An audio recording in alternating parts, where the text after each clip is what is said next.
இந்த ஃபிதியான்னு நான் சொன்னது இருக்கே, என்னது? ஒரு நோன்புக்காக வேண்டி ஒவ்வொரு நோன்புக்கும் ஒரு குறிப்பிட்ட அளவு உணவு ஒரு ஏழைக்கு சமைத்த உணவாக ஒரு பார்சலை கொடுக்கலாம். பார்சலோ அல்லது ஒரு கெரியர்லையோ நம்ம போட்டு ஒரு சாப்பாட்டை கொடுக்குறது. அல்லது ட்ரை ரேஷனாக அரிசி ஒரு 1.5 கிலோ, கிட்டத்தட்ட 1.25 கிலோ வரக்கூடிய மாதிரி அரிசை கொடுக்குறது. ஒரு நோன்புக்கு ஒரு 1.5 கிலோ அரிசி. இதை கொடுத்தோம்னா இதான் ஃபிதியான்னு சொல்கிறது. இப்போ இதை எப்படி கொடுக்கறது? ஒவ்வொரு நாளும் கொடுக்கலாம்.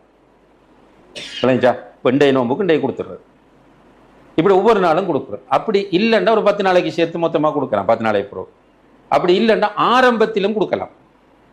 அல்ல நாடினா நம்ம உயிரோடு இருப்போம்ன்ற நம்பிக்கையில் 29-30 நாட்களுக்கு சேர்த்து முதல்லையும் கொடுக்கலாம்.